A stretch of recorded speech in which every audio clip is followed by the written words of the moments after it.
அன்பார்ந்த இறைமக்களே, கிறிஸ்துவின் மறுரூப ஜெபக்குழுவின் வாயிலாக இன்று உங்களை நான் சந்திப்பதில் பெரும் மகிழ்ச்சி அடைகிறேன். மக்களை, சந்தோஷமா இருக்கீங்களா?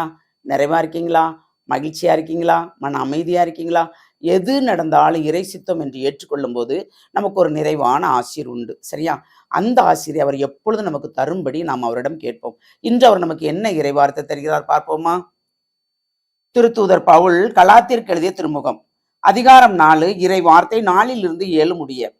ஆனால் காலம் நிறைவேறிய போது திருச்சட்டத்திற்கு உட்பட்டிருந்த நம்மை மீட்டு தம் பிள்ளைகளாக்குமாறு கடவுள் தம் மகனை பெண்ணிடம் பிறந்தவராகவும் திருச்சட்டத்திற்கு உட்பட்டதாகவும் அனுப்பினார்.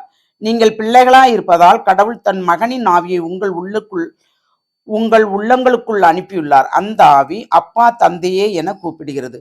ஆகையால் இனி நீங்கள் அடிமைகள் அல்ல, பிள்ளைகள்தாம்.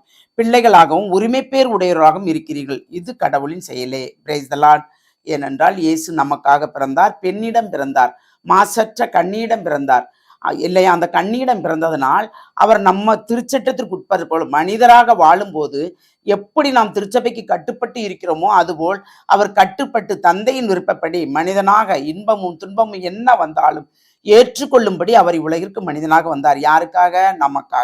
நமக்காக வந்ததினால்தான் அவர் மரித்ததினால்தான் நமக்கு தூய ஆவியை தந்தார். அந்த ஆவியின் மூலம் தான் இப்ப நாம் செயல்படுகிறோம் இல்லையா? இது உண்மை. இந்த செயல்பாடு எப்பொழுதும் நிறைந்திருக்கும்படி நாம் இறைவனிடம் கேட்க வேண்டும். அந்த செயல்பாட்டின்படி நாம் நடக்க வேண்டும். ஏனென்றால் தந்தை மகன் தூய ஆவி மூவரின் நாமம் இல்லாமல் நமக்கு ஒன்றுமே இல்லை. அதை நாம் நினைத்தோம் என்றால் நாம் நிறைவாக வாழ்வோம். நாம் மட்டுமல்ல, நம்மை சார்ந்தவர்களும் நிறைவாக வாழும்படி நாம் வழி நடத்துவோம். ஏனென்றால் நம்மை கண்டு பிறர் இறை மக்கள் என்று சொல்லும்படியும், இவர்களால் நாங்கள் உதவி பெற்றோம் என்று சொல்லும்படியும், பிறரிடம் சொல்லாமல் இறைவனிடம் நன்றி சொல்லும்படியும், இறைவா என்று எங்களுக்கு ஒன்றுமே இல்லை, அதை நீர் இவர்கள் மூலமாக தந்தீரே, அதற்கு நன்றி என்று சொல்லும் போது அந்த நன்றி நமக்கு ஒரு நிறைவான ஆசிரை தருகிறது. இறைவன் அந்த ஆசிர் மூலமாக நம்மளை நிறைவாக இன்னும் வழிநடத்தும்படி ஜெபிப்போமா? எல்லாம் வல்ல இறைவா, உமக்கு கோடான கோடி நன்றி ஆண்டவரே. நீர் எங்களுக்காக மனிதனாக வந்தீர். மனித உலகில் ஆண்டவரே, மாய உலகில் என்ன துன்பங்கள், துயரங்கள், வேதனைகள், பாடுகள் என்பதை அனைத்தையும் நீர் அறிந்தீர் ஆண்டவரே, அனுபவித்தீர் ஆண்டவரே. அதன் மூலமாக இறுதியில் எங்களுக்காக உண்மையே நீர் கையளித்தீர். கல்வாரி பலியின் மூலமாக நாள்தோறும் அதை எங்களுக்கு புதுப்பிக்கிறீர் ஆண்டவரே.